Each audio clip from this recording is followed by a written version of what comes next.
what he proved to be is totally irrelevant. Irrelevant at home, irrelevant with the public, with the backbenchers, and out of touch. The weakness of Starmer, too weak to condemn it because he wants to be friends with Trump. They need to get rid of him because he's destroying the country, but he's destroying them too. They're shameless, they're lying, people are pointing it out to them. The arrogance is unbelievable. Hello and welcome to the Daily Expresso. I'm Steph Spyro and I'm delighted to be joined with our very own Westminster Whisperer and the woman with the best hair in politics, the Tory MP Esther McVey. Right, thank you very much indeed. I hope I haven't let you down. I've done it. No, I've it looks done it. I'll Give great. it a bit of a wave. Always. No, you never could let us down. I'm going to tell you this. Yes. It's my dad has fabulous hair. And obviously it was wasted on him with this short haircut. I've now grown my hair, but he did look fabulous in the 70s when he did have his own little Farrah Fawcett. He'll hate me for saying that. No, that's amazing. That's amazing. But Est, let's dive straight in. It's been a catastrophic start to 2026 for Keir Starmer. Yes, he was hoping to do a relaunch, a Save Starmer relaunch. He was hoping to turn a corner, in his words, so the public could feel the changes that he'd promised, and he was going to do it on the cost of living. And what he proved to be is totally irrelevant. Irrelevant at home, irrelevant with the public, with the backbenchers, and out of touch with what's going on at home and abroad, because he did not know what the world was talking about. He was frozen out of conversations with Trump, what was happening in Venezuela, what was happening in Greenland. And the biggest thing that he said that he was delighted for, that was top of his list of things to do, and that was bring the anti-Semite, the anti-British, the self-confessed racist Allah Abd El-Fattah back into the country. So that made him just so out of touch with the public. It was unbelievable. So he is universally disliked, and his tactic, which you will see, which we will talk about, is to hide. Hide from his MPs, hide from the media, and you can tell us more about that, and also hide from the electorate as he delays the election so people can't have a say. So that is what he has got, and he has brought forward for himself for 2026. It's really miraculous, even considering if we just think abroad for a moment, because the UK is supposed to have this special relationship with Trump, that meant, and a special relationship with the US, that meant nothing abroad.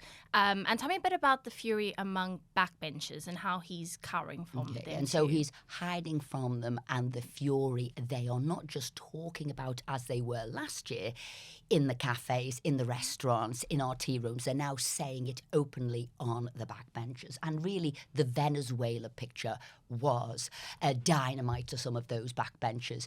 You see, this should have been a statement he gave to the House. You know, when you're straight back from recess, there's quite a lot of statements, bringing the House up to what's going on and the public and everything. Anyway, he stayed out of the way and he let Yvette Cooper do it. And then he's put on Twitter, sitting on the fence, you know, I'm welcoming the transition of power. It's an evolving story. And obviously the people of Venezuela should have their say. It should be about the will of them. Not that he cared about that for Chagos, but for Venezuela it should be. So then they go to the floor of the House. They have the debate that Yvette Cooper does instead of him. And you see here now the weakness of Starmer. Too weak to condemn it because he wants to be friends with Trump. He's got a trade agreement with Trump. He also thinks his power is to be that go-between between Trump and Europe, and he wants to be friends with Europe. He's trying to say, you need me, Europe, because I'm a friend of Trump, and that is disappearing. Especially when it comes to Ukraine, there's coalition of the willing talks. He's and that's an middleman. interesting thing which we'll talk about as well. And also, so he won't condemn it, but he won't support it. And he's meant to be this great international lawyer, rules-based system, yet he can't. And people are saying, my God, Starmer, you are so weak. Even Margaret Thatcher stood up to Ronald Reagan in the 80s about Grenada and said, you don't have permission to go and invade a country. You've got to do it with persuasion, not invasion. And he doesn't even have the courage to do that. So let me read some of the words that Richard Bergen said on the floor of the House, unheard of.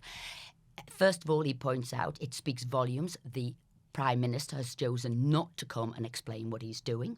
It's an absolute decided to disregard the United Nations Charter. If Putin was doing this, the Prime Minister would not be saying that Russians were able to decide. But that's exactly what he's doing in relation to Trump's disgusting attack on Venezuela. It's not the reality. The Prime Minister is willing to ditch international laws and step aside in order to appease Donald Trump, and does not that cowardly, craven approach drag this country's reputation through the dirt. I mean, you did not need the opposite benches attacking Yvette, the Labour Party, and Starmer. This was his own backbenchers letting rip because they see him as weak. And we maybe want to look a little bit at Venezuela. Why? What is America trying to do? Because people are questioning that. Is it right that he went in there and took out a leader like he did? Will there be mission creep? Will he then have to do a new regime? And really, they've talked about a narco-state. They've talked about the terrorism. They've talked about the drug traffic. And they've talked about the immigration. This is what Trump's doing. And he's really charging him as like a federal charge. But the reality is the links between Venezuela and Russia. And actually, that is now a mainstay base for Russia in that part of the world, sure, more so than Cuba. And equally, the oil, it is probably the richest country in the world for oil, of which now China is buying 80% of that oil. So there's a whole issue of what that country is worth and what it's got. And also with Iran being in Venezuela as well, and also its uranium sources that it's got there. So really, there are lots of reasons.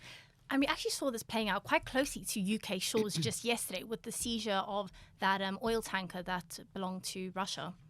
So it's all rather extraordinary. Exactly. And again, I'll talk about the Prime Minister hiding away. Not only did he hide away from MPs there, he also, in Prime Minister's questions, knew, because it had happened 30 minutes before the start of Prime Minister's questions, as you say, that seizure of that tanker there that the UK had worked with America to do, and he didn't even mention it at PMQs.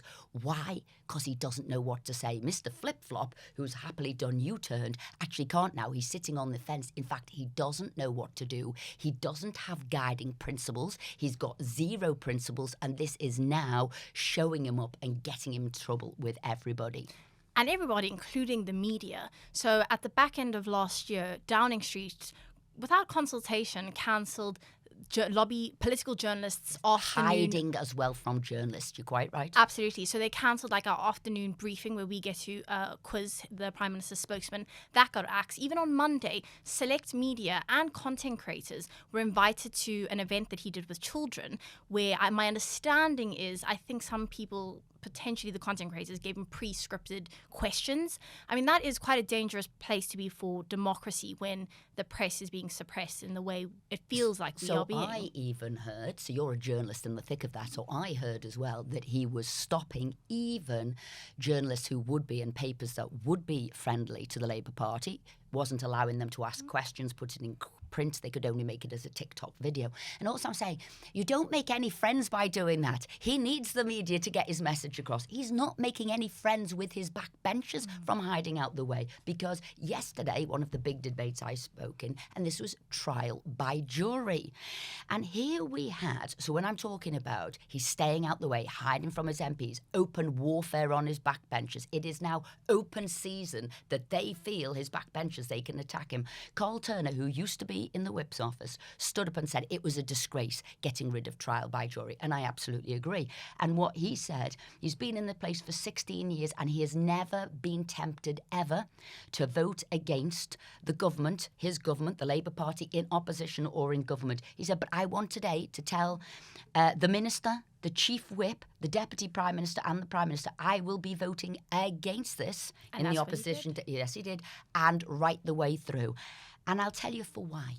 And this is why I think, you see, some of these backbenchers who've been incredibly loyal have suffered Starmer's U-turns, of which there have been many. So many. Go on, winter fuel. Winter fuel, and just before Christmas, they snuck this out after insisting month after month after month that they would not U-turn, but on the inheritance tax rate on farmers. Snuck that out on the 23rd of December. And when I did put it to the Prime Minister's spokesman, would the Prime Minister apologise? There was none of that. Obviously, we've seen U-turns on two-child benefit cap. I mean, a bunch on welfare. It's been endless. So what's happening as MPs, and we're colleagues, and we know once you've done a U-turn and you've supported somebody to the hilt, and then they U-turn, and then you have to sort of climb down and apologise and go back out. You might do it once. You might do it twice. You don't particularly like going on the media to do it, but remember, you've got to do it to your constituents, but you won't do it again. And they're now saying, we're not. You've marched us up to the top of the hill. You've marched us back down. We have been burnt by your U-turns. And they can see, because it's got it stamped all over it, the trial by jury is going to U-turn. It is a disaster. It wasn't in the manifesto, which I've got barristers, lawyers, you name it, solicitors saying it wasn't a massive constitutional change like that, and it wasn't in their manifesto. So that has all the hallmarks of a U-turn, as does the business rates for pubs. Absolutely. That has all the hallmarks, because before the election, Labour was saying we will scrap business rates and replace them with something that is fairer. That is not happening. On average, pubs will see a 76% increase in their business rates, and hotels 115% increase. So that, to me, has all of the hallmarks of a U-turn for both of them. And remember, how uncomfortable is it for MPs at the moment? They are banned from pubs. Yeah. They're starting to feel the pain now of the public, not just disliking Starmer, not just liking the Labour Party, but it is now reflected on them. Can't go in pubs, signs, and hairdressers are now. Oh well, there you go. You talked about my hair at the very beginning. You're safe. I'm okay. I'm going in both pubs and hairdressers. They're getting barred from that. So do you see the pain that they're starting to feel? But that's absolutely it. They are starting to feel it. And this morning on the broadcast round, Pat McFadden came out to defend the government. And he strongly hinted that more support is on the way. Turns out the Labour lot like a drink as well. But he did say that the government was talking to the pub industry.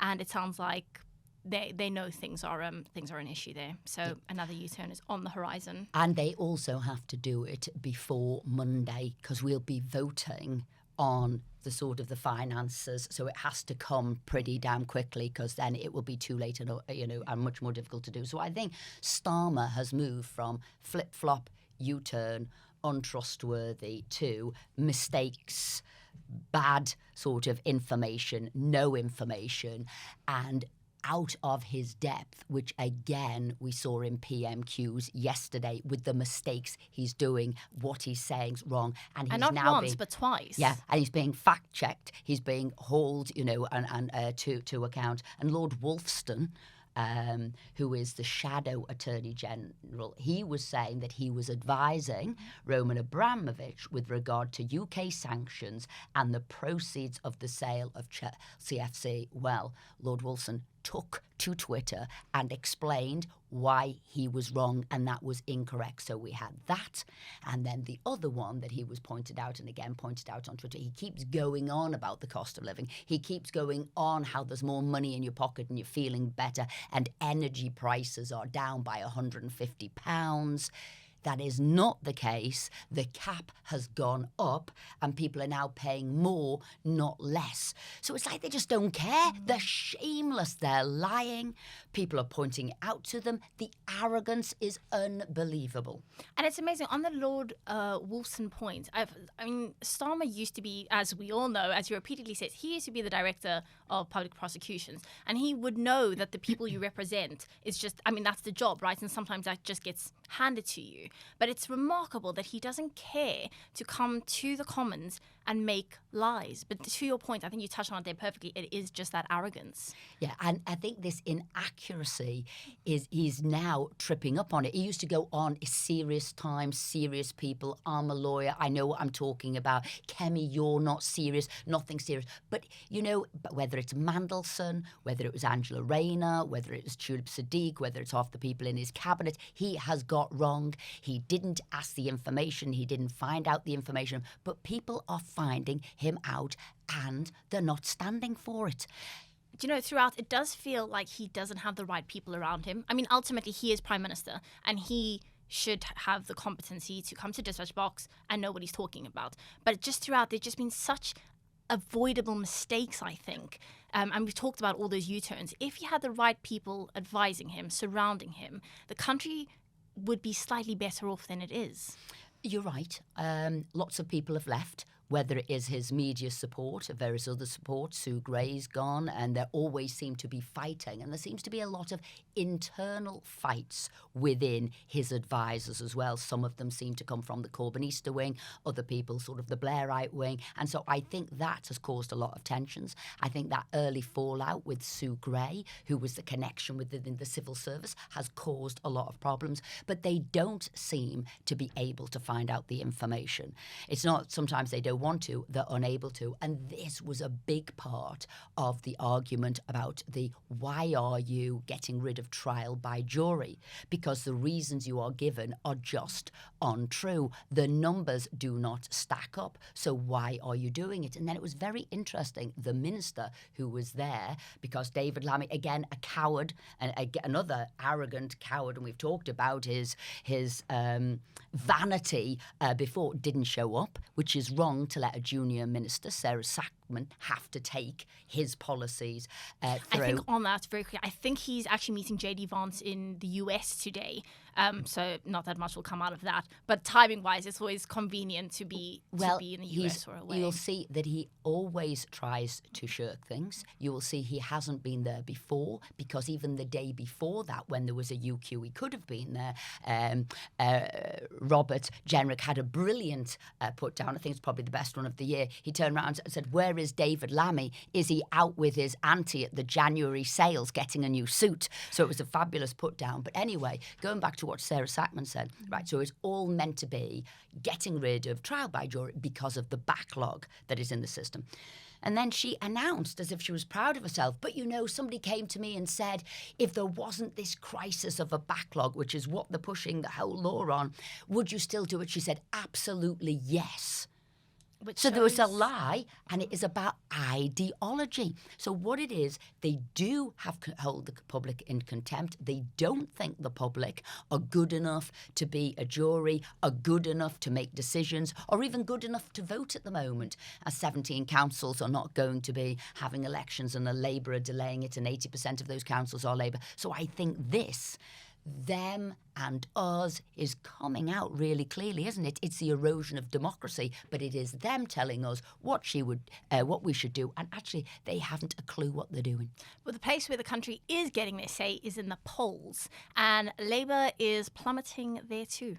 Yeah, so Labour minus 59, disastrous, but Keir Starmer's is the most unpopular Prime Minister pretty much of all time in record time. And what should be of concern to them, which is a more in common poll that has come out, and this is for voters between 18 to 24, a brand new poll come out. You've got Greens, young people are supporting the most with 31%. Conservatives, surprisingly to most people, second at 27%, Labour at third percent, 17%, Reform at 13%. Now, this will send shockwaves through Labour Party, who've always thought the young vote were for them. We're relying on them to win the next general election because they're lowering the age of voting to 16, and yet young people think they're irrelevant. And they think the Tories are doing so well, and they're supporting the Tories, and for the first time to be proud to be Tories, because they're scrapping the stamp duty. They said they'd scrap stamp duty to help people get on the housing ladder, and also because they think the Conservatives are better placed with job opportunities. So considering, because this is our first episode with you in 2026, what's your prediction for Starmer? He's tanking in the polls. On Sunday, he said on the BBC that he would still be in post this time next year. Do you believe him? Do you think he's in for a very, very rocky year? I know he said on the Laura Koonsberg interview, oh, yes, I'll be here next year. I thought, how unambitious, if that's all you're thinking. And that shows how much he is clinging on. It is really Starmer trying to survive for the next couple of months. It's going to be difficult over the May elections, which is where he thinks if he's going to go, it's going to be at the May elections. Now, what I wished backbench Labour MPs would do, or they had done for New Year, was to take a New Year, what do you have at New Year? New year, new them, new approach, New Year's resolutions. Yeah. To have a New Year resolution, to find some courage, to find backbone to get rid of him. So the sniping at the moment, but a snipe does not remove a Prime Minister. They've got to find some guts, because it is difficult. 80 of them have got to openly say they want to remove him and get behind a single person. But they must do this, because if they don't, they're not just trashing themselves. They will never be voted in again, but they're trashing all the Labour Party reputation as well, because most people see Starmer has taken the UK from first world to third world. They think he is destroying us financially, educationally. It's all about welfare. If you're a hard-working Brit, you don't sort of get on. And also, we are treating illegal immigrants who've broken into our country unlawfully better than the British citizen. So they see we as an ever-decreasing force in the world, completely ignored by America, who used to be one of our greatest sort of allies, and this is what he's done. So they need to get rid of him, because he's destroying the country, but he's destroying them too. Whether they will have the guts, so far they haven't showed that. There's been lots of talking. I'm seeing the agitation now in the chamber and what they're saying about him in the chamber, but they do need to vote on it. And who is your one to watch this year who might be waiting in the wings? There's obviously been a lot of talk about the Health Secretary, Wes Streeting. There's been murmurs about Andy Burnham. Who do you have your eye on to potentially replace him? Well, it's interesting that Angela Rayner and Ed Miliband are trying to do a combo. He doesn't want to be leader again, where at the time they thought he would. Ed Miliband would want to be, and he would also have got the backing of the party because the members are much more left-wing. But he's saying, I'd like to be Chancellor. God help us all if he is. Think what he's doing with net zero. What a disaster. But he'd like to be Chancellor to Rayner's leader. So that would be a difficult combo. But if they had any sense, they would go for a more right-leaning Prime Minister. They would consider Shabana Mahmood. They would consider Wes Streeting.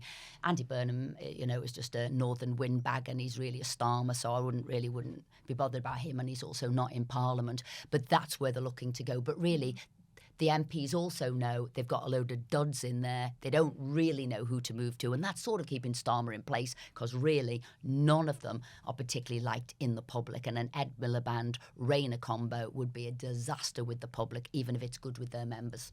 Do you think this year we might see a Labour to Reform defection when it comes to MP ranks? I'm thinking of that Red Wall, for instance. How likely do you think that is? Interestingly, I saw a Dan Carden interview. Actually, he'd written it in the Mail over the winter, and he was saying how awful it was that Labour were breaking their manifesto promises. And the one he said he couldn't abide by, which we're all seeing, and this is Starmer getting closer and closer and closer to the EU. He'd promised in his manifesto he would not go back in the customs union, he would not take the UK back into the EU, and that is what he is now doing. He's done a lot of the backsliding, a lot of going in through the back door with all of the alignment on regulations, the movement of the young. But now he's openly saying the customs union. And why? Because he's been pushed into that position, interestingly, by Wes Streeting and by Andy Burnham, because they think that is something that would shore them up with their backbenchers and also with some of their Labour voters. I mean, it's shaping up to be an extraordinary year, that's for sure. Right, that's all we've got time for today. Thank you so much for watching the Daily Expresso. If you're watching on YouTube, please do hit the like and subscribe button. You can also find us on Spotify and Apple Podcasts. I'll be back tomorrow with another special edition on the 2026 political outlook. Thanks and bye for now.